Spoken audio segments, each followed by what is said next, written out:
I was told from the beginning that the past was past, that it belonged to the dead and should be buried with them, like a rusted chain sunk into the riverbed, too heavy to rise, too far gone to trouble the surface.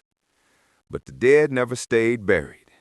They spoke through the cracks in the pavement, in the broken windows of houses redlined in the slums, in the scarred backs of my grandparents, in the bruises still fresh on the bodies of boys who looked like me. I carried their voices, whether I wanted to or not. They were stitched into me, like a secret code only those marked by history could read. I learned early how to listen to those voices. My grandmother's kitchen smelled of collard greens and cornbread, but her words cut sharper than any knife.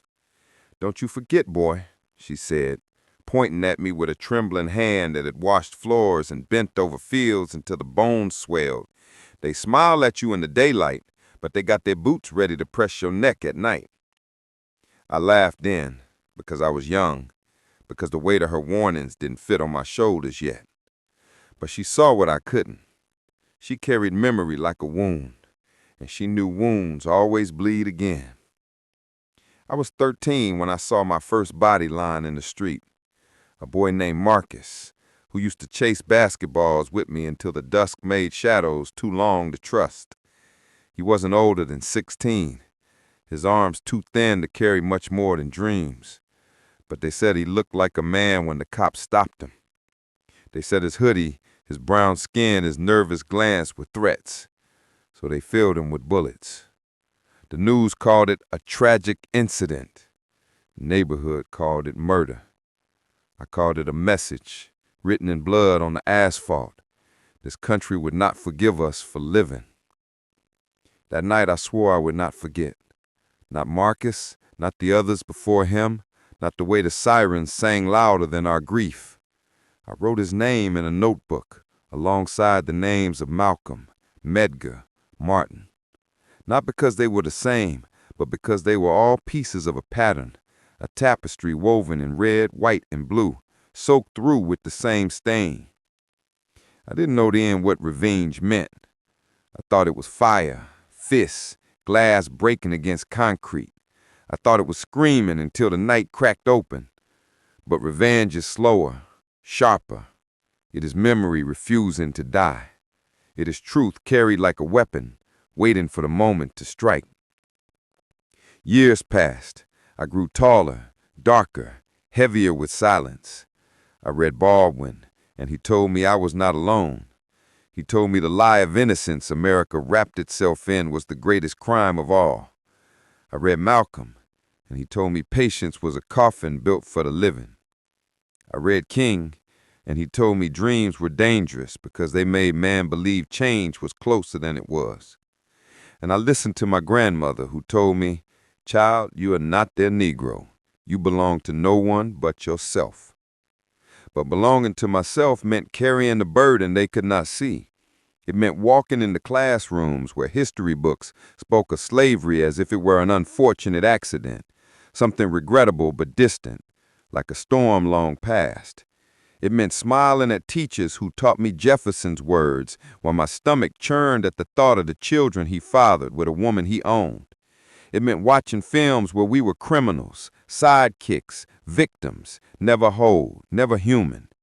It meant biting my tongue when white boys in the cafeteria joked about being gangster, knowing that they would be dressed in caps and gowns while boys like me were dressed in jumpsuits.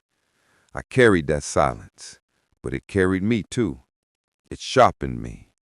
Each time I was told to forget, I remembered harder.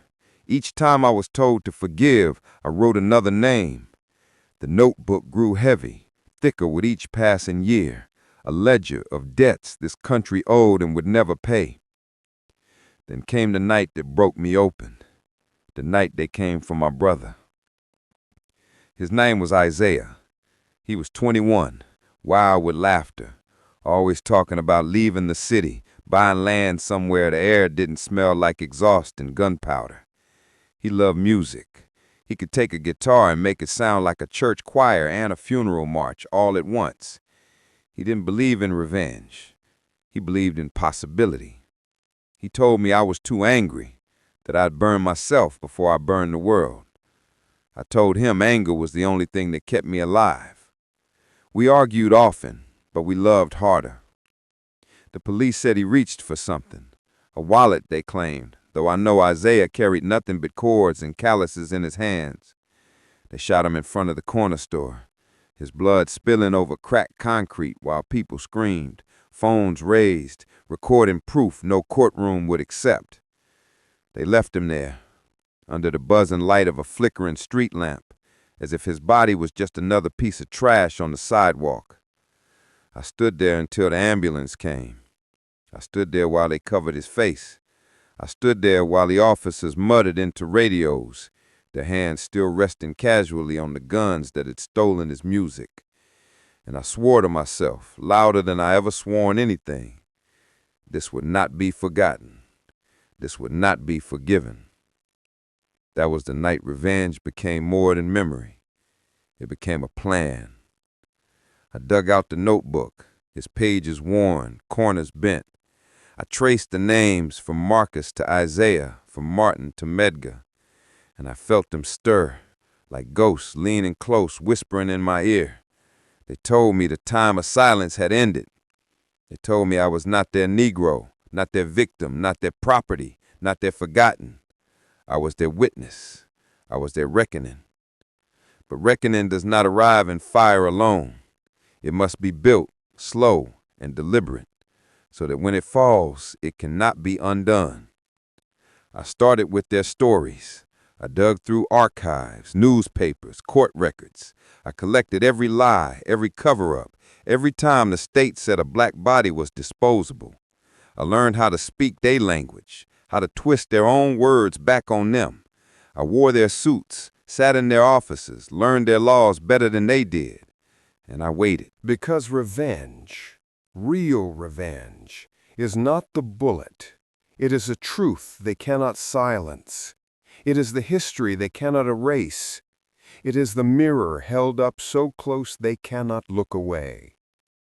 And when the time came, when the moment arrived to tear down the veil they wrapped around themselves, I knew exactly what to do. I would take the stage they built for themselves, and I would burn it down with nothing more than words and memory. Because I am not your Negro. I am the end of your forgetting. I am the beginning of your reckoning. I remember the first time I stood in a room meant for other people's truths and felt my hands begin to shake. It was a courthouse conference room, wood-paneled, heavy with the stale perfume of decades of decrees, and I had a stack of photocopies in my grip that smelled faintly of copier toner and old coffee. These were not the romantic papers of rebellion, not manifestos or arson plans. They were affidavits, internal memos, dashcam logs that had been misplaced, names of witnesses who had been coached into silence, the kind of small bureaucratic cruelty that passed for efficiency in a city that had learned to love its illusions more than it loved its people. I had learned, in the time since Isaiah, to wear patience like armor. I moved slow because I understood how fast the world forgets, faster than grief can be named, faster than a mourner's face can be photographed for tomorrow's scroll. I learned to crawl through archives and records like a thief through a mansion, finding rooms no one wanted to enter, opening drawers that hid apologies never issued. I hired a researcher with small, sharp eyes who could read court dockets like a book of spells. I found donors who believed in the power of truth, and journalists whose consciences had not been fully compromised by bylines. I built a constellation of small, precise people who could turn whispers into weight. We systematized the rage. I taught them Baldwin and Malcolm and the old women on the porches who had been right about everything since before I was born. I taught them to keep their heads, because the state is a predator that senses panic. We mapped patterns, names, dates, precincts, the soft geography of law that had become a weapon. We counted bullets and noted the stories that refused to be told. We recorded every time a supervisor erased a complaint, every time an internal investigator filed a no-wrongdoing report that read like a children's bedtime story designed to soothe adults. We collected video, the small miraculous telescopes that could show what hands did when they were not looking at cameras. We collected witness accounts and the names of the men who would later tell us they were afraid, though all of them had once been brave enough to play ball with Isaiah. People called what we did obsession. They called it ugly and personal and dangerous. They said revenge would twist me into something less than human. But revenge had never been about destruction for its own pleasure. Revenge was the insistence that the ledger be balanced, that violence be met with something at least like accountability. It was the insistence that my brother's name be spoken in places where white names were spoken as if they were the only things that had ever mattered. We moved carefully. The first blow of our strategy was not legal, it was cultural. We staged an exhibition, an oral history, if you like, at a local gallery with white walls and fluorescent calm. The curator, a woman who had once been a civil rights organizer before gallery openings and grant cycles ate most of her fury, let us use the space. We lit the room not like a shrine, but like a courtroom. There were photographs, Isaiah smiling, Isaiah angry, Isaiah alive, and a sound installation that threaded testimonies into a single long charge. We invited mothers who had lost sons, fathers who had lost sons, the boy Marcus's father who still didn't speak above a whisper when he held my hand, and we let them speak. We projected the patterns we had found onto the walls, maps of precincts with red pins where shootings had occurred, timelines that showed how frequently promises of reform had arrived and withered. The gallery filled with people who had never been asked to look at the truth so plainly before. There were young students with cameras, old professors who nodded until their throats ached, a few exhausted reporters. And there were people who had once been the kind of men who wore uniforms and thought the world belonged to them. Some of them came in suits, mouths tight, and then they sat in the back and listened, and their faces, once carved in defensiveness, began to feel small. We recorded everything. We released pieces to local papers and to friendlier national outlets that had not yet polished the edges of their conscience. The stories spread because they were honest in a way the city's usual narratives were not. People began to pair the photographs with the names. Isaiah, Marcus, the boy whose mother had been forced to cook for the precinct's holiday party. The woman who had a bruise on her arm and a complaint that had vanished into a folder labeled procedural irregularities. Readers shared the pieces with the same quick, quiet fury they reserved for the things that made them feel human. And then we struck where it would hurt most, the city's record of itself. We found procurement contracts that funneled resources to private security firms that bore the same last names as council members. We exposed a pattern of plea bargains that turned felons into statistics and kept police budgets swelling with the oxygen of fear. We released an edited montage of videos that, when played in the right order, with the right captions, turned the "he reached for something" defense into a hollow machine for covering the truth. It was boring in places, it was ferocious elsewhere, but it was necessary. When the first grand jury convened, because how could it not after such an unblinking light, they found problems with procedures. They called for an external review. There were hearings with furious testimony and with officers who read from scripts as if they were delivering lines in a play they had been taught by a very bad teacher. The mayor, who had once said that our city is built on trust, gave a speech about reform and community outreach. Cameras loved him. So did the people who liked being loved by cameras. We cheered, but not loudly. We understood how the theater of accountability could be used to stall. So we kept working. The small, abrasive work that makes reforms real. We pushed for body cameras with audit trails that could not be overwritten. We demanded that internal affairs be truly independent. We argued for budgets that invested in housing, in mental health, and after-school programs because we could not let the city continue to spend its soul on policing alone. We built a case not for vengeance alone, but for structural change, because the ledger needed not only names, but acts that would prevent future columns from being added. And they fought back in the ways the powerful always do. They leaked our donors' names to suggest we were being paid to stir trouble. They accused us of demonizing the good officers. They tried to paint Isaiah as someone who had been on the edge of trouble, a man whose music contained a few minor missteps that could explain a lot. They dug up petty things to distract, as if the cumulative weight of bullets and silence could be diminished by the discovery of a misdemeanor. They called for calm. They held vigils whose organizers kept their distance from the mothers who had been on our side. They promised small reforms and asked for patience. But revenge is patient and cunning. It does not surrender to the machinery of delay.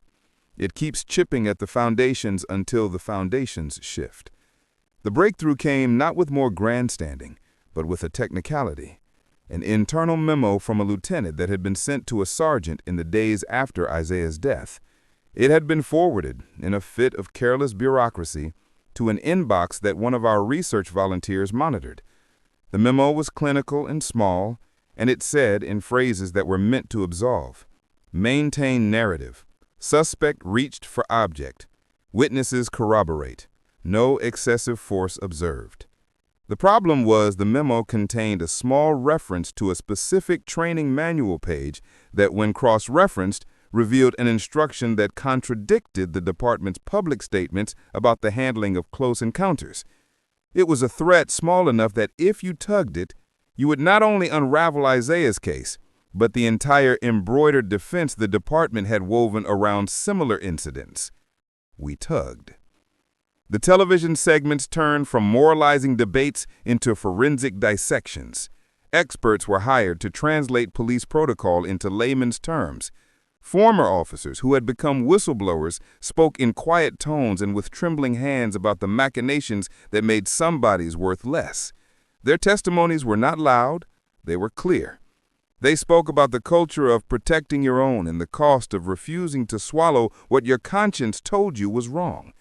They told stories of doors closed on complaints, of evidence misplaced by clerks who were promoted for their silence. Their words were gasoline poured on a slow-burning fuse. That's when the officers who had been at the corner the night Isaiah died began to feel the weight of the ledger. They were called to testify, and some of them cried in depositions, not with remorse, but with the fear of exposure. One of them, older, whose hair had gone thin at the temples, told a story about a training exercise where targets were set up to be expendable. He said the instructors joked about it as if they were performing a black comedy. He said he had laughed then, because laughter was easier than confusion. His voice in the video made people wince, as if they had been slapped. The city council called for resignations. The police union called for arbitration. A few officers were suspended, pending investigations. That word, suspended, felt like a door swung open. But even as the press circled, something else happened in the neighborhoods. People began to organize in ways that did not require cameras or permits. Neighbors staggered into each other's living rooms with casseroles and with lists of names. Mothers who had never spoken in public now testified at community boards. Teenagers who once had been pushed to the edge of being written off began to see the possibility that their names might someday be on a page in a book that did not demean them. Isaiah's songs came back into circulation as anthems. Men who once thought their anger was private built placards with names on them and marched silently down streets where once they had been shadows. I watched the city change its face in small increments. Statues that once had been quiet in squares were now the sites of small memorials. A coffee shop owner replaced a painting in his window with Isaiah's photograph. A law professor I had once heckled in college now offered pro bono assistance. The world I had known, one that accepted our disposability, began to rearrange itself around the insistence that our lives were not a footnote. But a ledger is more than headlines and resignations. It is personal. It is a thing that connects the public to the private, the policy to the wound. Revenge for me had always been more than forcing a council to vote or a mayor to make a speech. I wanted faces to be held to what they had done. I wanted the man who pulled the trigger to look at Isaiah's mother and see not a statistic, but a life. I wanted him to feel the weight of the thing he had claimed was only a reach. So I made arrangements not for vengeance in the form of violence, no, that was the easy cliche, but for confrontation that would be public and undeniable. There was a particular cruelty in the system's preference for private settlements. It allows names to be wiped from the record in exchange for dollars. The money buys silence. It buys comfort for institutions and a kind of forgetfulness for families. I refused that. I wanted a public reckoning, a process that would force witnesses to account and would make the man who held the gun speak in a room where the cameras did not look away. We used the law like a blade. We filed a civil suit that named not just the officer, but the supervisors who had engineered the narrative, the department heads who had refused to make internal affairs independent, the city for fostering a climate of impunity. We demanded depositions. We subpoenaed records. The discovery process was painfully slow, with lawyers sending letters that read like polite threats, but the law requires paper. It requires admissions. It asks for signatures from those who would otherwise pretend their hands were clean. And when men and women are required to sign their words, they are less likely to lie perfectly. There were dark nights in that process, nights when my hands felt like they were trying to pull the night itself apart. There were days when I thought of Isaiah's guitar and how it lay silent, a thing that used to make even the neighbor's walls shake with rhythm. There are moments of grief that fold inside you and harden into a kind of cold resolve. I felt that resolve in my bones. I wanted to make sure the system could not, in the end, bend everything back into its old shape. The day of the most important deposition arrived with winter light that felt like a clean blade. The officer sat across from me in that room where the air smelled like perfumed paper and lemon cleaner. He was younger than I expected, or perhaps my image of him had been enlarged by the terrible acts he had committed.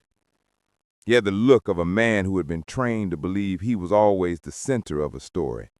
I watched him fidget with a pen that did not belong to him. He said the words he had been taught to say. He had feared for his life. The object in question was menacing. He had acted within policy. I held Isaiah's photograph in my hand. I did not raise my voice. I did not spit vitriol or demand his throat. I wanted him to see me, to see the family who loved Isaiah, to recognize that this thing he had done had a human face that would no longer be folded into unfortunate incidents. When the questions turned to motive, to the training that told officers how to look and who to see as threats, I asked the simple thing. Do you remember Isaiah's eyes? I said it not to trap, but to name. He looked at me, confusion furrowing his brow, and then shame walked across his face like a slow cloud. He said he did not remember. He said it was a blur. He said that fear made everything unclear. His voice was thin and brittle. Do you know, I said, what it feels like to be looked at like a threat every day of your life? I did not say it to lecture. I said it to frame what he had done in the only terms he might understand. A man who had never been subject to that gaze could not possibly feel it. He had been given a license to think of some people as less than human. I wanted him in that small fluorescent room to feel the weight of being made less, even if only for a second. He did not apologize. He stammered about protocol. He referenced training manuals, the same ones we had already exposed to the light. But the speech had holes. There was a hesitation when I mentioned Isaiah's mother, and in that pause I felt a small victory, a crack in the armor. The deposition would become a public document. His words, once transcribed, would be on paper for a world that had often preferred to listen to comforting lies. Outside the courthouse, people had begun to gather in numbers I had not expected. They carried candles, banners, songs. They chanted names like spells. Isaiah's name joined others, Marcus, Medgar, Martin. They called for more than punishment. They called for transformation. The city had its eyes turned toward us in a way it had not in years. There were committees formed, promises made. There was the inevitable cynicism and the inevitable hope. Both lived beside each other, like two landlords sharing a building. I'm not naive. I knew the system could and would fight back. I knew that even after resignations, reforms, indictments, the muscles of racial violence would find new ways to move. But there is a moral arithmetic that cannot be entirely erased. Truth changes things. Truth rearranges the narrative molecules so fundamentally that the old story cannot be told without lying. And when the lie becomes too heavy to wear, it falls. In the months that followed, some small things changed. Policies were rewritten. A few officers were indicted. A council member who had always smiled without meaning it lost an election. People told me I had won. They said the ledger had been balanced. But victory, I learned, was not a place you arrive at and stay. It is a process of ongoing repair. My revenge had not been the collapse of a city. It was the insistence that the city look at itself in the mirror it had refused to hold. It was the demand that names be more than a statistic, that grief be acknowledged, that systems be altered. I still wake at night sometimes to the sound of Isaiah's chords in my head. I walk past the gallery where we first displayed the photographs and see younger faces lingering by the wall. They have candles. They know the names. They are less likely, I hope, to be shocked into inertia when the next injustice appears. They will carry a ledger too, perhaps different from mine, but just as insistent. Revenge had been a teacher as much as a weapon. It taught me not to drink the easy elixir of private settlements. It taught me to make public what had been hidden. It taught me that memory is not only a burden but a force. I learned that retribution without transformation is vanity, that the best kind of revenge is the sort that builds structures so the next child does not have to add their name to the list. The city remembers Isaiah now in one corner of a park where a small plaque reads his name and the names of others. And music festivals sometimes play his songs. People bring flowers.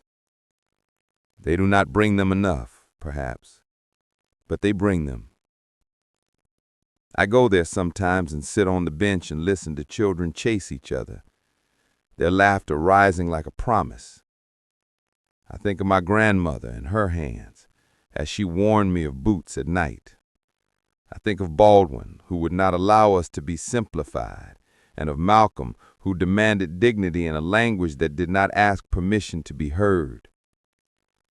There are nights when the ledger is a warm thing in my pocket, filled with names and dates and reasons to keep going. There are nights when it is a heavy stone that threatens to sink me. I have learned to hold both, to carry the weight of history and the light of possibility in one palm. I have learned that revenge, when it is honest, does not end with a body brought low. It ends with the remaking of a city and the making of a future in which fewer mothers are required to memorize the names of those they have lost. So I continue. I continue because memory is a muscle and forgetting is a disease. I continue because Isaiah's guitar is still a quiet instrument, waiting in the corner for someone to touch it and make the air tremble. I continue because the ledger is not yet empty, because there are still red pins on maps, still internal memos that smell faintly of fear. And I continue because revenge, at its truest, is not only about settling a score, it is about remaking a world so the score never needs to be settled again. There is a silence that comes after the storm, when the rain has pounded itself into exhaustion and the air hangs heavy with the smell of earth and smoke. That was the silence I lived in after the trials, after the depositions, after the newspapers carried Isaiah's name in type too bold to be ignored. But silence, I learned, is never empty. It is full of echoes, of questions, of whispers, of things unresolved. And in that silence, I came to understand that revenge had not finished its work with indictments and reforms. Revenge demanded more, not only justice in courts, not only policy in chambers, but transformation of the very soul that had allowed the violence in the first place. The city wanted to move on. That is its greatest trick, its greatest betrayal. It builds shrines to the dead while forgetting the living. It lays flowers and thinks that absolves it. But memory cannot be tricked so easily. Memory knows when you are trying to bury it under speeches and plaques. I refused to move on. I began to take the ledger beyond the city. I traveled, carrying Isaiah's photograph and my notebook filled with names, to towns where the soil had been fertilized with our blood long before my brother was born. I stood on the steps of courthouses where men had been lynched by mobs that posed for photographs afterwards. I spoke in schools where textbooks still reduced slavery to a paragraph, as if chains and whips and generations of stolen labor were a minor inconvenience. I told them, "You will not wash this away. I am not your Negro, your token, your symbol of progress. I am the witness, and witnesses do not move on." There were nights on those travels when the weight nearly crushed me. I stood in motel rooms, staring at Isaiah's face, asking him if I was doing enough, if he was proud, if he forgave me for not being there that night. I drank too much on some nights, and on others I wrote until my hand cramped, scribbling words that felt more like blood than ink. But each morning I rose and carried the ledger, because revenge does not rest. And then something began to shift, slowly, almost invisibly at first. A police academy in another state rewrote its training manual after activists cited our research. A judge dismissed a prosecutor who had buried evidence in another case. A teacher I had spoken to sent me letters from her students, children who had never before read Baldwin, who now wrote essays about what it meant to resist erasure. The work spread like cracks in a dam, hairline fractures becoming wider, louder, unstoppable. But cracks are not enough. The dam must fall. The final reckoning came when the officer who killed Isaiah was put on trial, not for murder, the system was still too careful for that, but for misconduct, negligence, abuse of power. A lesser charge, but still dangerous for him, because if he fell, others would follow. The courtroom was packed. Cameras lined the street, and I sat in the front row, Isaiah's guitar pick in my hand, the weight of my grandmother's words in my chest. He looked smaller than I remember. Time had shrunk him, or maybe truth had. He read from prepared statements, his voice thin.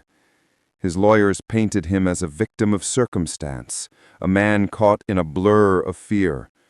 They spoke of policy, of statistics, of context. But none of it mattered when Isaiah's music filled the room. Because yes, we had played it. Recordings from his last sessions, his voice threading through the speakers like a ghost refusing to be silenced. The judge allowed it, over objections, because it was part of the evidence, proof of who Isaiah was, proof of what had been lost. I watched the jurors' faces as the music played. Some wept quietly, others closed their eyes, and I knew then that revenge had arrived, not in fire, not in fists, but in sound, in Isaiah's voice demanding to be heard, demanding that his humanity be acknowledged. The verdict was guilty. Not enough to equal the life stolen, never enough, but enough to carve a crack in the armor of impunity. The officer wept, not from remorse, but from fear as he was led away, and I felt nothing, not triumph, not relief, just the steady, cold certainty that this was necessary. One piece of the ledger marked off. After the trial, people wanted me to become a leader, a politician, a face for the movement. They wanted to make me into something I was not, but I refused, because I am not your Negro. I am not your icon, your conscience, your shortcut to forgiveness. I am the witness. I am the reckoning. And witnesses do not become monuments. They keep speaking, keep remembering, keep demanding. So I returned to the notebook. I added new names, because the killings did not stop. They never stop. The system adapts, shifts, finds new ways. And revenge, if it is to be honest, must adapt too. It must refuse satisfaction, refuse complacency, refuse the lie of closure. I think often of my grandmother. She is gone now, her hands no longer trembling, her voice no longer warning me of boots in the night. But I hear her still, "Don't you forget, boy," and I have not. I will not, because forgetting is surrender, and I have surrendered nothing. I stand now in front of crowds sometimes, holding Isaiah's guitar, strumming chords I barely know, my voice breaking as I sing his songs. I tell them his story, and Marcus's story, and the story of every name in the ledger. I tell them revenge is not hate, it is memory sharpened into justice. I tell them we are not your Negroes, not your property, not your statistics. We are the witnesses. We are the reckoning. And when the crowd rises, chanting names, raising fists, I feel Isaiah beside me. I feel all of them beside me, not as ghosts, but as presence, as proof, as power. The ledger is not yet empty. It may never be. But each name spoken out loud, each truth dragged into the light, each crack in the dam is another act of revenge. And revenge, I have learned, is not the end. It is the beginning. I am not your Negro. I am your mirror. I am your memory. I am the reckoning you cannot escape. And I will not stop.